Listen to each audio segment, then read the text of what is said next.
And good morning. Thanks for joining us. I'm Stephen Romo in for Joe and Savannah today. And right now on Morning News Now, in an eye-opening hearing, the January 6th committee laid out new testimony and evidence of Donald Trump's pressure campaign against Mike Pence to overturn the 2020 election.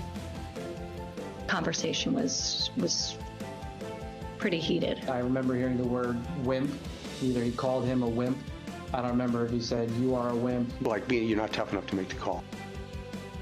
Some stunning, never-before-seen pictures showing the former vice president during the attack and the big name the committee is now looking to speak with.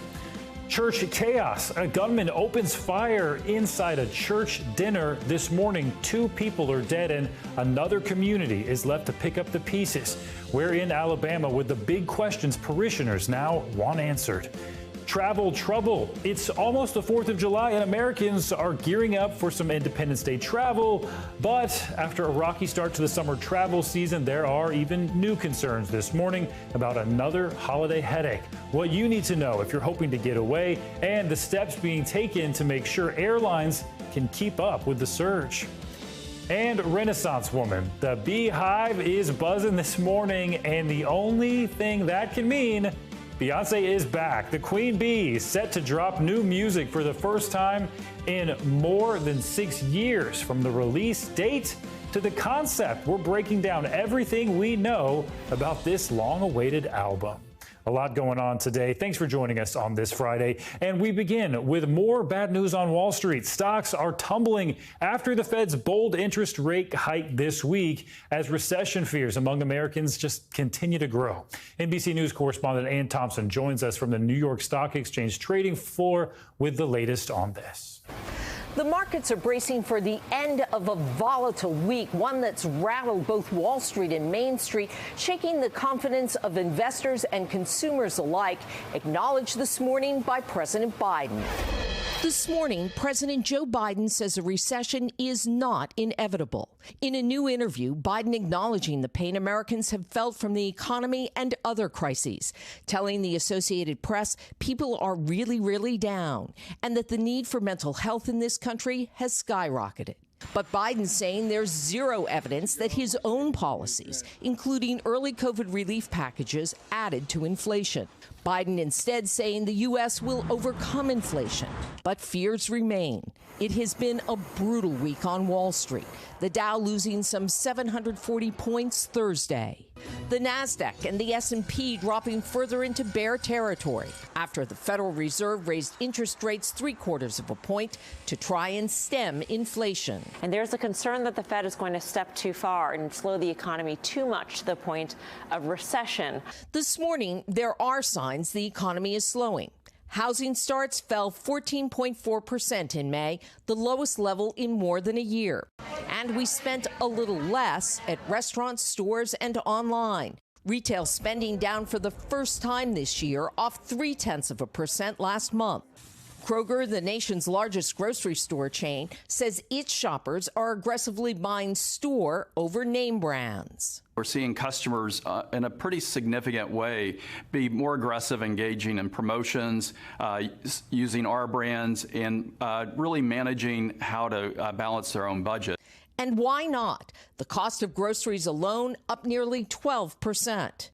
For the first time, Brandy Wallert is in line at a Fort Worth, Texas food bank. Everything's gone up.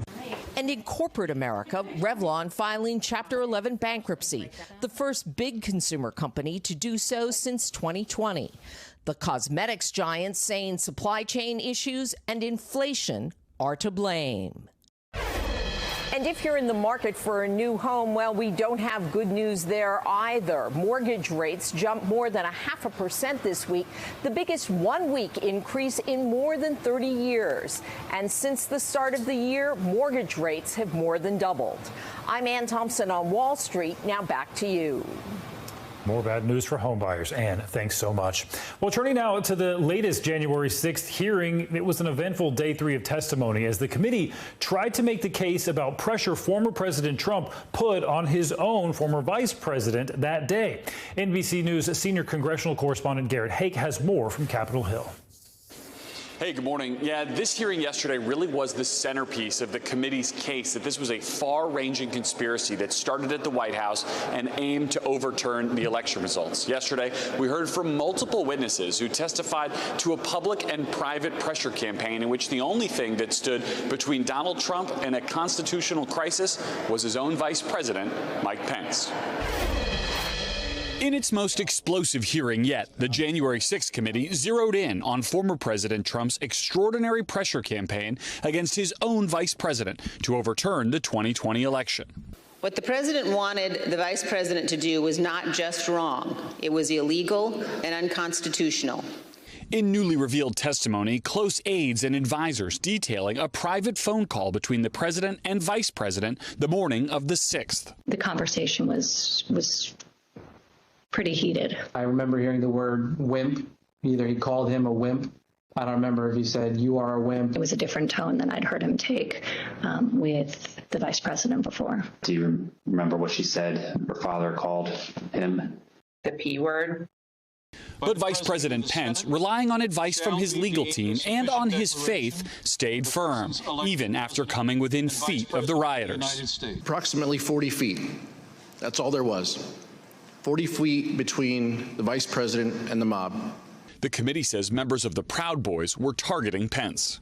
A confidential informant from the Proud Boys told the FBI that the Proud Boys would have killed Mike Pence if given a chance.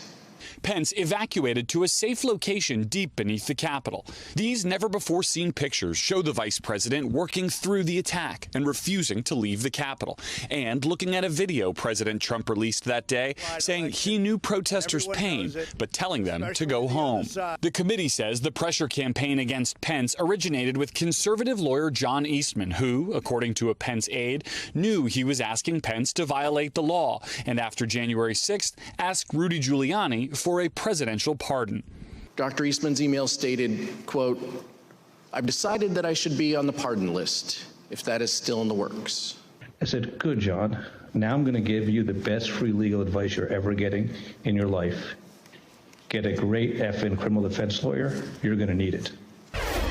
Former President Trump responding to this hearing in real time on his social media platform, calling it a highly partisan witch hunt. Mr. Trump, who has blocked many of his top aides from testifying in the probe, asked for equal time to discuss what he called massive voter fraud. More to come on that. Garrett, thanks so much. And let's bring in Daniel Lippman. He's the White House and Washington reporter for Politico. Daniel, thanks so much for joining us today. And the panel, they laid out a pretty comprehensive case yesterday. What are your thoughts on the hearing? It seems to be breaking through to the American people. You have very clear testimony. You have a clear narrative. And so unlike lots of congressional hearings where it's hard to follow, there isn't that much Republican pushback.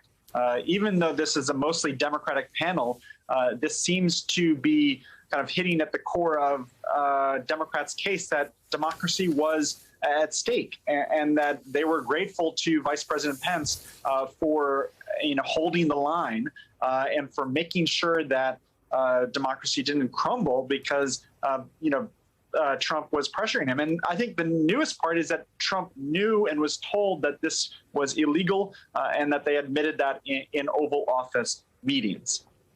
Some of those shocking photos we saw also yesterday of Pence in that bunker. And Daniel, we know former President Trump appears to be getting ready to run for president again. But what about Mike Pence? After what we saw yesterday, what do you think the political effects will be on him? And do you think he could still have a role in the GOP?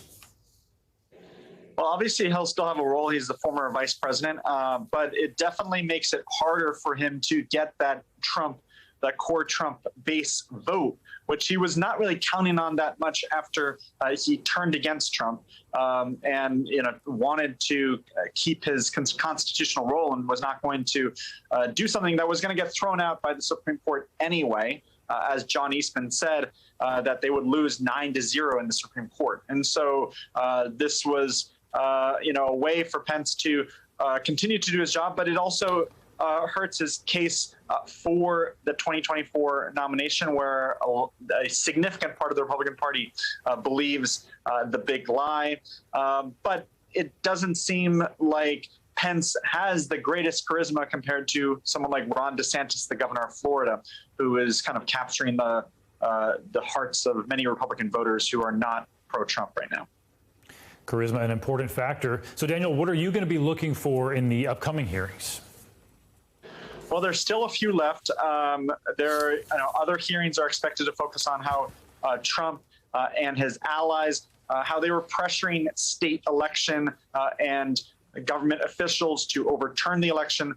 They had created these slates of pro-Trump electors in states that President Biden won, and how President Trump never did anything to stop the violence for hours on end on January 6th. And so there is, tons of new stuff that they can keep rolling out. And so a lot of people were wondering, have they leaked everything out before the hearings? But it turns out that there is tons more new material that keeps the American attention focused on this. Yeah, we've learned so much already, and there's more to come. Daniel Lippman with Politico, thank you so much. All right, turning now to a tragic shooting outside of Birmingham, Alabama, which left at least 2 people killed, another injured. The suspected shooter is now in custody after firing inside a church where a group of parishioners were likely attending a monthly potluck dinner. NBC News correspondent Sam Brock joins us now from Alabama with the latest on this attack. Sam, good morning to you. It's so disappointing to be talking about yet another shooting. Stephen, good morning. Tragedy again. We are nestled right now in a small community of fewer than 40,000 people, about 10 minutes just south of Birmingham, where there is shock and awe and apoplexy this morning as to how this could have happened. Vestavia Hills Police Department stated on its website this is one of the safest communities in all of Alabama. Now, this town right now is just trying to heal after absorbing horror at a house of worship. A small group meeting that might have been a monthly potluck dinner at this Episcopal church turned from fun to fatal in a matter of seconds.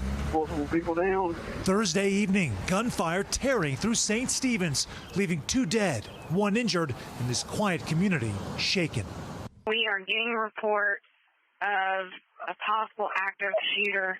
Police say the gunman entered the church and started firing. So far, authorities have not revealed a motive for the attack, but say first responders were able to end it quickly. The suspect is in custody. I would like to reiterate that there is no threat to the community at this time. Officials have not publicly identified the shooter or said what kind of weapon was used. Considered probably one of the safest neighborhoods in the area. Quite alarming that something like this would happen. Overnight, Alabama's governor reacting to the incident, calling it a shocking and tragic loss of life.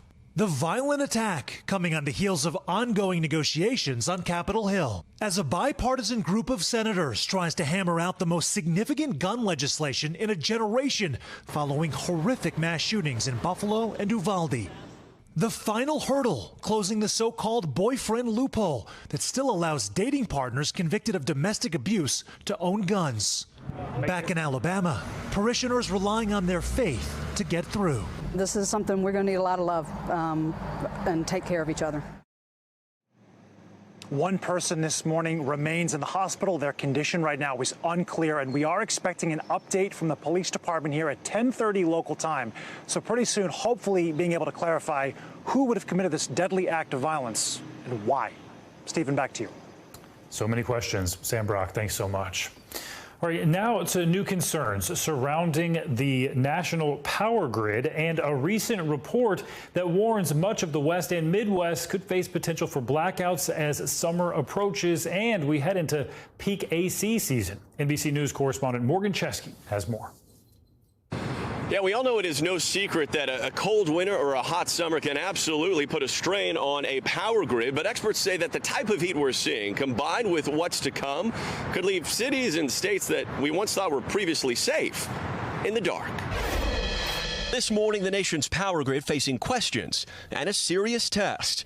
Blazing heat with more right behind it, pushing demand like never before. The risk that we're seeing across the system is higher than we've seen before. This map showing a risk for summer blackouts covering nearly 2/3 of the entire country, with the highest potential running from Minnesota to Louisiana.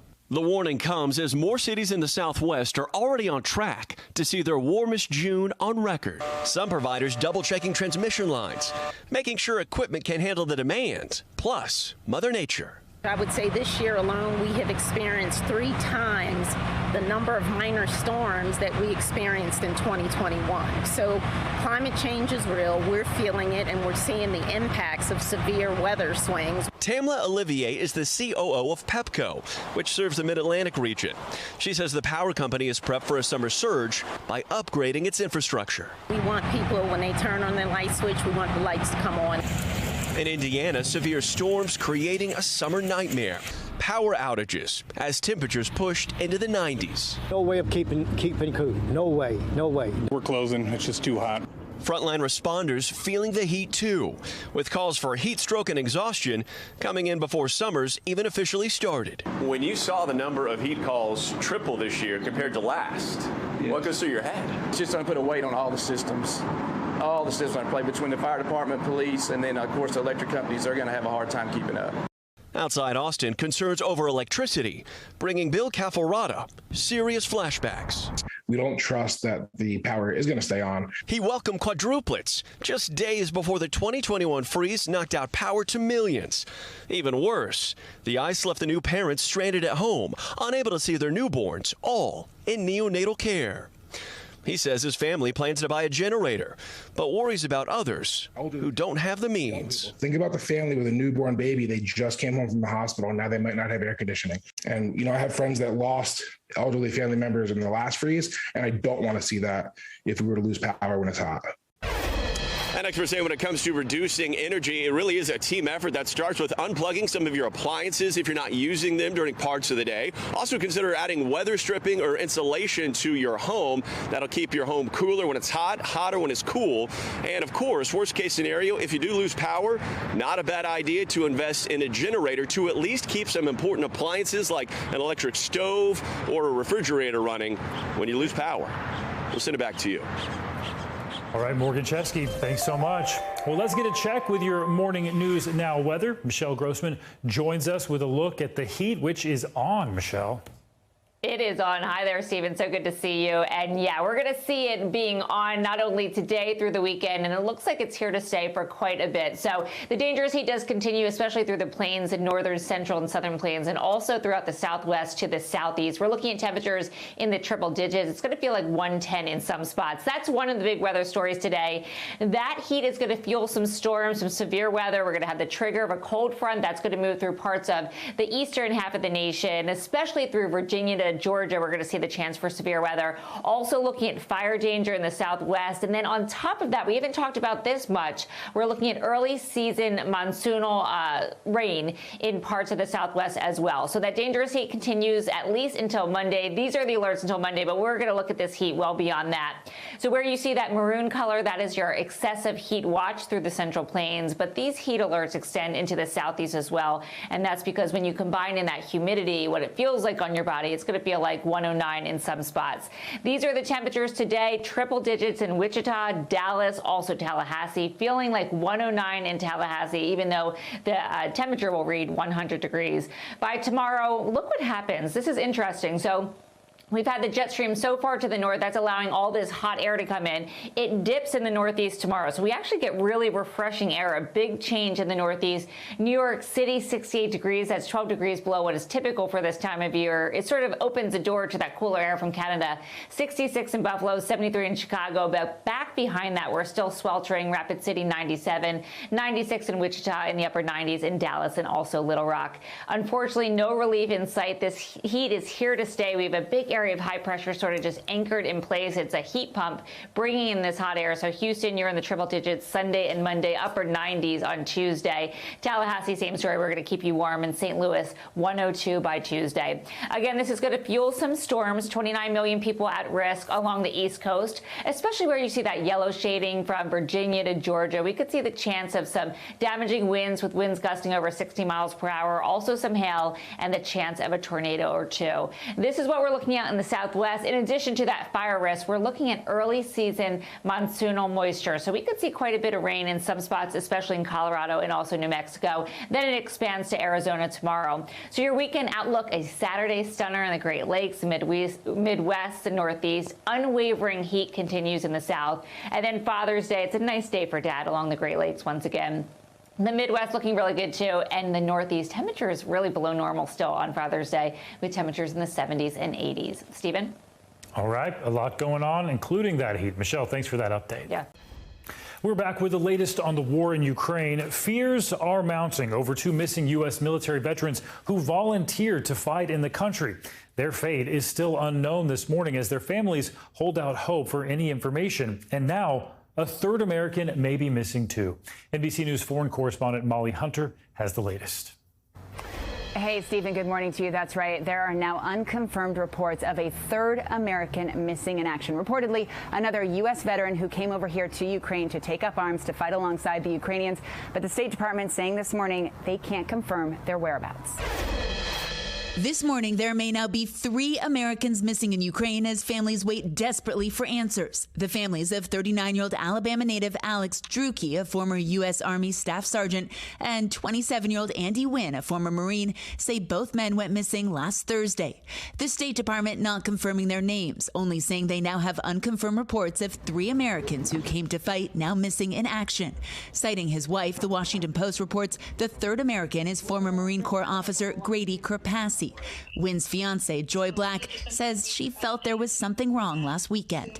At what point did something feel off to you? I kind of got this little inkling in my head on Friday, but I was like, it's only been today. Black says a friend of Wynn's in Ukraine called her on Monday. He told me how during an operation they got separated and that Andy and Alex did not make their rendezvous point. What did you do then? My mom has this big pillow on her bed, and I just kind of fell on it and cried into it a lot.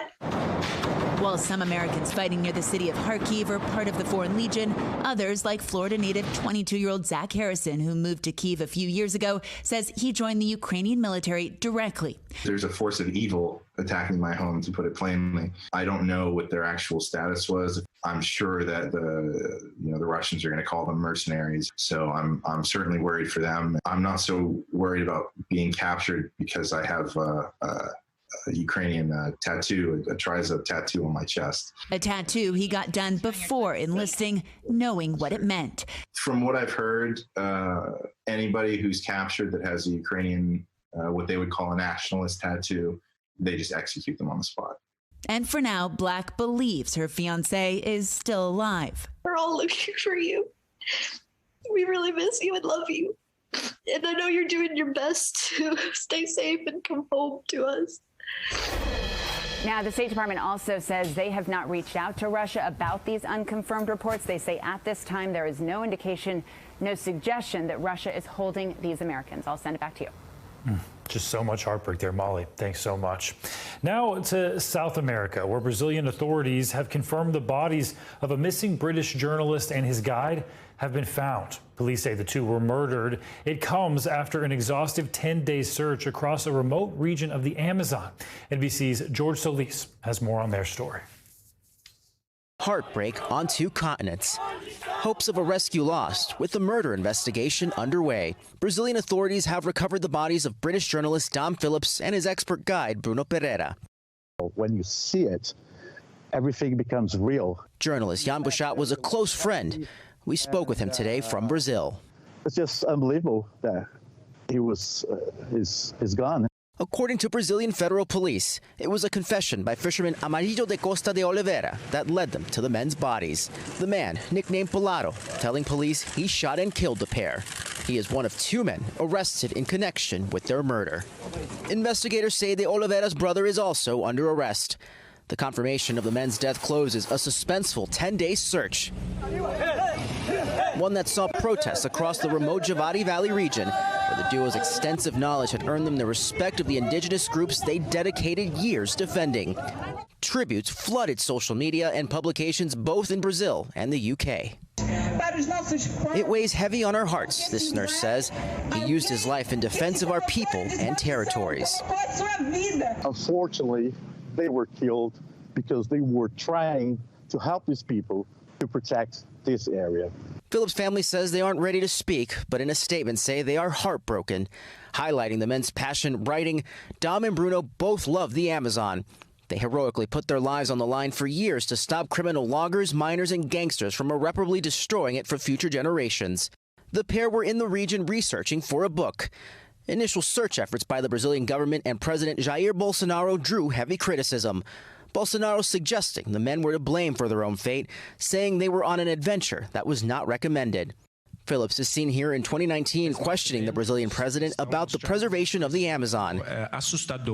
Jan tells me the men's death makes him feel threatened as well, but he and other journalists will not be deterred. How do you personally, as their friend, honor their legacy? Being a reporter, doing what Don will do. Don was a reporter, a very good reporter. He was the kind of reporter that would never, ever be at home. He was the kind of guy that would go inside the jungle. He would come here to feel it, to smell it, to understand the reality. Our thanks to George Solis for that report. Well, international headlines now, starting with the approval of Julian Assange's extradition to the United States by the British government. Claudio Lavanga joins us now from Rome with more on that. Good morning, Claudio.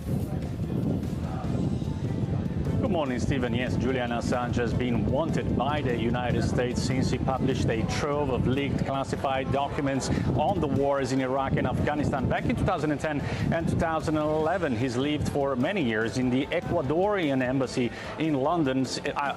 And then he was arrested in 2019 by British police after Ecuador withdrew his asylum status. He has now 14 days to appeal the decision. And let's move to India, where protesters set train coaches and vehicles on fire, blocked highways and attacked police with rocks. I'm sorry about that. There were mostly young people angry at the government's plan to recruit tens of thousands of men and women aged 17 to 21 in the armed forces, but only for 4 years, and most of them without pension benefits.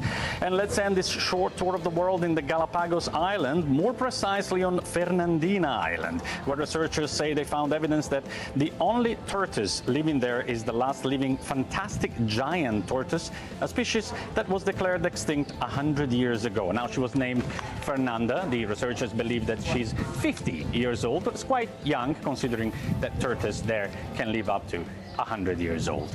Stephen? All right, quite young indeed. Thanks so much, Claudio.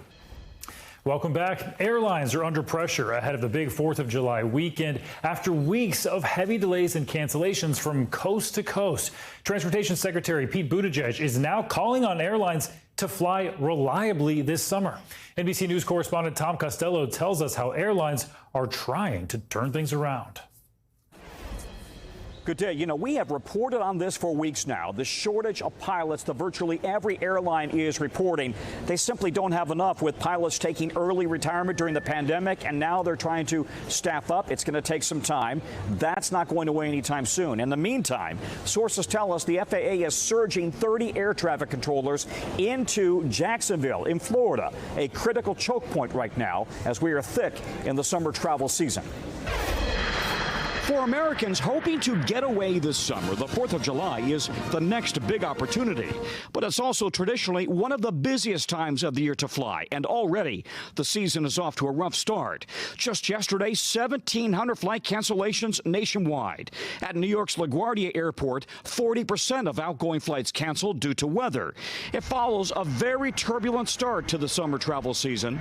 At the end of the day, they've got to deliver. Transportation Secretary Pete Buttigieg met with top airline execs late Thursday, telling them to avoid a repeat of the chaos on Memorial Day, when airlines canceled 2,700 flights, and to ensure smooth sailing for next month and beyond. The airlines got a lot of aid during the pandemic. You believe now they need to improve their performance? Look, a lot of taxpayer funding went to the aviation sector to keep these airlines up and running. Now the demand is coming back. It's no small challenge to get up and running, but I have high expectations that the airlines will be able to meet that challenge. The airlines say they always strive to provide a safe and seamless journey. Nationally, passenger levels have rebounded this month to nearly 90% of pre-pandemic travel. And in Florida, an even bigger surge. All of the state's major airports surpassing 2019 figures. Meanwhile, airlines have struggled to meet demand with a severe pilot shortage, forcing many to trim their schedules and even ground planes. I sat on the floor and cried for a good 10 minutes because there is no answer. Polly Gupta says she feels defeated after her flight to bring her teenage son from New York to Florida for an international geography competition was canceled. No explanation from the airline. He's a brilliant student. He deserved to be there. If you're already at the airport and run into cancellations or delays, experts advise getting in line for a gate agent, while at the same time trying to call the airline. And check self-service tools in your airline's app to see if you've already been rebooked or if you should rebook yourself. You kind of have to be an octopus when you're dealing with these flight situations and you're at the airport. Well, if you've been flying, you know firsthand ticket prices are not what they were in 2019. We are up 30% domestically for ticket prices in the United States from 2019, up 6% just since April. In the meantime, Secretary Buttigieg told the airline CEOs he wants accountability. If they publish a schedule of people buy airline tickets based on that schedule, they need to meet the schedule. And if there's a problem, they need to take care of the customers. Back to you. All right, stern words. Thanks, Tom. Well, nearly every state is preparing for the rollout of the highly anticipated COVID vaccine for kids as young as 6 months old. 49 of the 50 states have pre-ordered doses for distribution. And if you're wondering which state hasn't, that would be Florida. The deadline to place that order was Tuesday. It's unclear just how much that decision will affect the state's ability to distribute those pediatric doses. The CDC's advisory committee is expected to give their recommendation on doses for young children later today. The FDA committee unanimously gave their recommendation earlier this week. NBC News medical contributor Dr. Kavita Patel joins us now for more on this. Good morning to you, Doctor. How quickly do you expect the vaccine will be able to roll out for our youngest population? Yeah, Stephen, literally, I bet you the trucks are ready and waiting. They just need that official nod language from the FDA. And then, as you mentioned, the CDC is going to be meeting today and actually in an unprecedented manner tomorrow, Saturday, when they expect to take a vote. That means trucks could go out, come to clinics like mine, even as early as Monday. Monday's a holiday, so maybe Tuesday. We're preparing to be ready to put shots in arms next week, which is great relief for families around the country. They're going to be working the weekend on this one. We also wanted to ask you about this new study, though, from the UK suggesting the Omicron variant is less likely to cause long COVID than the Delta variant. What were your biggest takeaways from that news? And is it possible to still get long COVID from Omicron? Yeah, Stephen, so this has been invaluable research coming out of the UK, where they actually followed patients who had Omicron and Delta, compared them for symptoms of long COVID.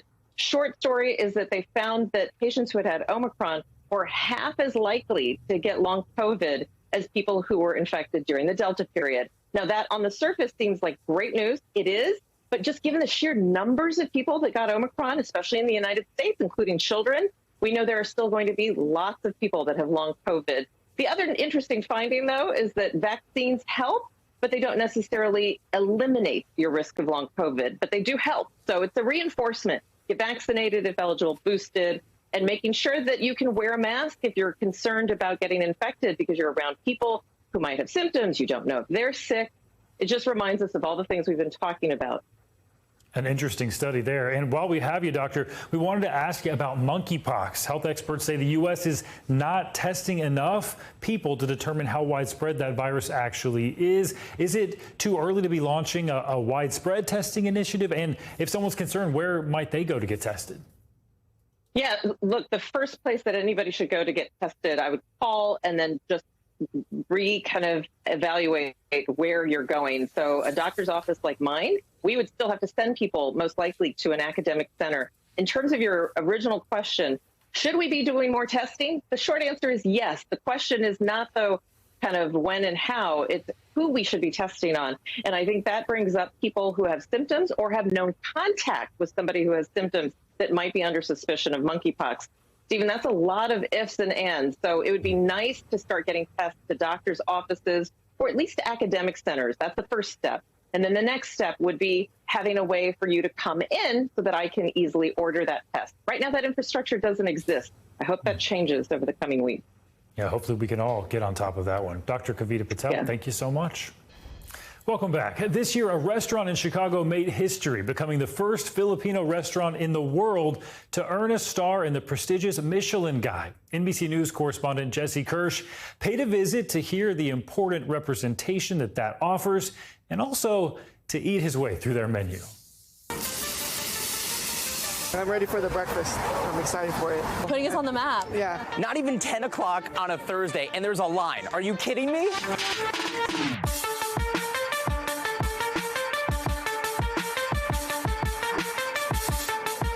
Look at that. Look how pretty that is. It is so pretty. You don't even want to drink from it, actually. It's my favorite place in the neighborhood. This place is one of a kind. The first Filipino restaurant in the world to get the coveted Michelin star. But for its fans, Kasama is much more than fine dining. It transports me back to my childhood. I've been yearning for a better, elevated food, Filipino cuisine. And here it is. And I'm so proud. That's something that for decades they weren't getting. For sure. I mean, I would never think about bringing rice and chicken adobo to lunch at school because I was embarrassed that, bring rice or get made fun of at school. And now it's people are coming to eat Filipino food and it's pretty cool, Remarkably, power couple co-owners Jeannie Kwan and Tim Flores almost never opened Kasama. But now it's a cultural haven, showcasing Flores' family roots. I always just thought I would open a restaurant, not a Filipino restaurant. And then when it came down to it, I was like, why wouldn't I? The items that we have with Filipino ingredients are the most popular selling items that we have in the bakery. When they told me that it got a Michelin star, I was in heaven. Mila De Paz loves seeing the flavors of home on full display, but Kasama also won her heart because it feels like a neighborhood spot. It is very non-pretentious, so it's very casual. Casual, but still offering a 13-course tasting menu. People wait more than a month for dinner reservations, and now I know why. Here we're doing a black maitake mushroom, seared scallops, and a mussel adobo emulsion. Cheers. Cheers. I mean, we talked about adobo, vinegar, and that punches right through. For this, what's the Filipino thread? The tamarind, for sure, bringing the acid. So this is Japanese A5 Wagyu. We just grill it. This is beef stew that we season with calamansi juice. It's amazing. This is actually my mother-in-law, her leche flan recipe. Honeydew granita, just a little bit of toasted genmai rice, freeze-dried mandarin oranges. The ice cream is pandan. There's a slushy, there's something crunchy. Get the citrus pop from the orange at the end, and two different kinds of creaminess. It's much easier to get in during the day, but you'll probably still need patience. It's crazy, the fact that people wait in line and they want to get in so that they can get something that it doesn't sell out. We're still trying to wrap our brain around it. Filipino breakfast, sandwiches, coffees, and Kwan's eclectic pastries. We want what we want. When we ask customers about Kasama, they're not just interested in talking about the good food. The good people are just as important. It got me through 3 months of hell. When I was going through chemo, literally there were many weeks where the only thing I could eat was the blueberry muffin. While she was trapped at home battling breast cancer, Bo Zander's husband Stephen would pick up Kasama treats. She calls them life-saving. When you were finally able to come here, what was that like? Oh my God, I think I cried. They're just really being wonderful human beings. Everybody asks us what our favorite thing to make is, and I don't think it's ever been about that for us. You want to learn something about a person so that you know what you can make them to make them happy. Make delicious food, make it a nice place for people to come and have a good time. Kasama filling bellies and hearts with something special. Jesse Kirsch, NBC News, Chicago. Love that so much, Jesse. Thanks. Well, the Golden State Warriors are on top of the NBA world once again. They beat the Boston Celtics last night in Game 6 of the NBA Finals to win their 4th title in the last 8 seasons. NBC News national correspondent Miguel Almaguer has the champion highlights. It was an epic night for the Golden State Warriors and Steph Curry. Just 3 years ago, these guys had the worst record in the league. Now, they're NBA champs. The Golden State Warriors return to a familiar place. They're on top of the NBA world. For the Golden State Warriors and superstar Steph Curry, a comeback for the ages and a legacy cemented. An emotional Curry finally and unanimously crowned Finals MVP, taking in the win. The team fighting back from years of adversity, setback, and catastrophic injuries to beat the Boston Celtics on their home floor, 103-90, clinching their 4th title in 8 seasons and their first since 2018. The Dubs dynasty is still very much alive. After a slow start, the Warriors taking control behind their sharpshooting superstar. It's good. Steph Curry from downtown. Curry draining three-pointers at the end of the 3rd quarter and finishing with 34 points to help earn that first Finals MVP. After the win, bear-hugging his father Dell, who also played in the NBA before falling to the court and weeping tears of joy. It means we took advantage of the opportunity getting back here, and at the end of the day, it's about what we do on the floor.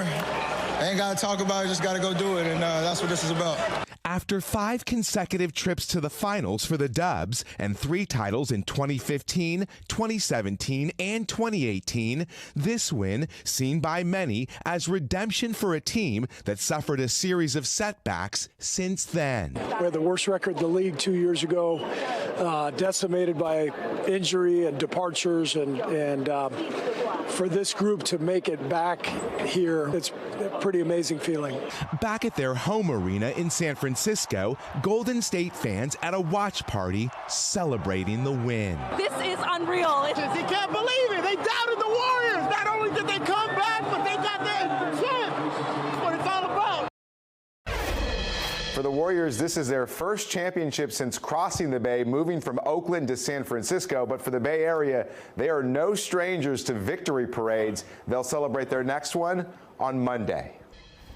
Welcome back. Beyonce is creating a buzz in typical Queen Bee fashion. The superstar performer broke the internet after announcing the release of her 7th album, Renaissance. It's Beyonce's first solo album since Lemonade in 2016.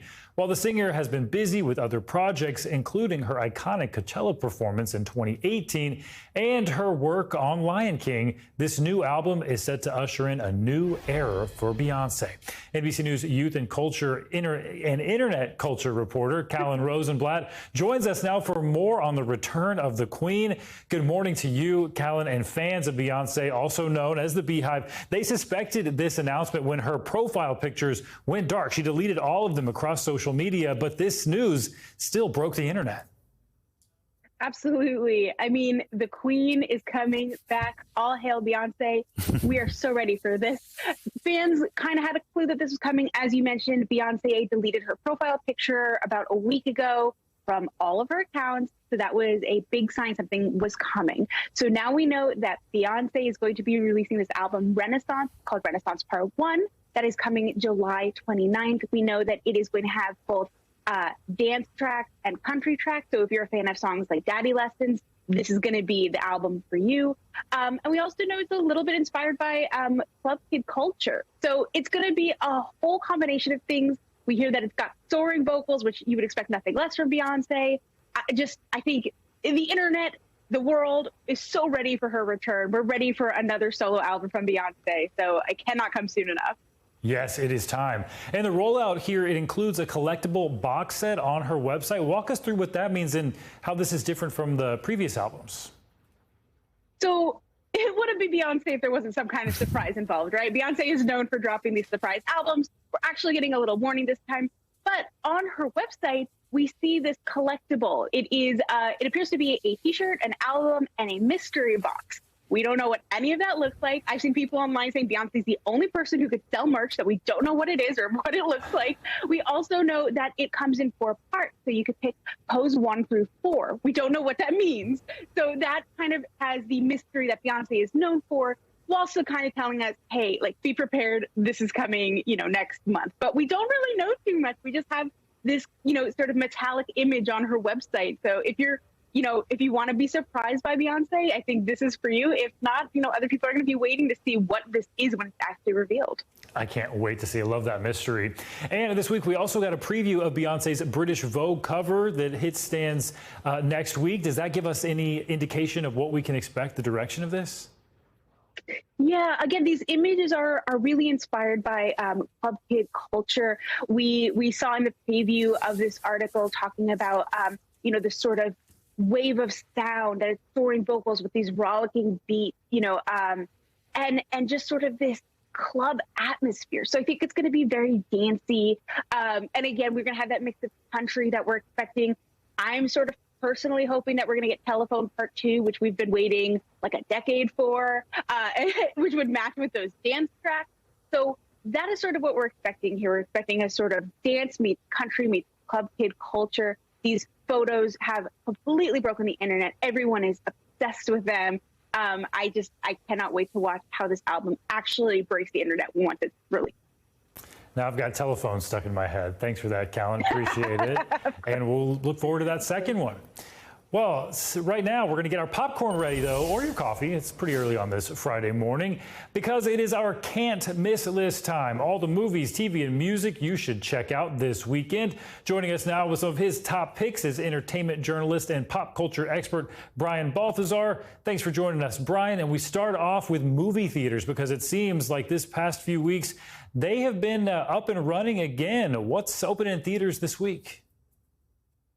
Hey there. So the big one right now this weekend is called Lightyear. Now, we know Buzz Lightyear from Toy Story, right? Well, this is kind of his origin story. You know, Andy loved his Buzz Lightyear toy.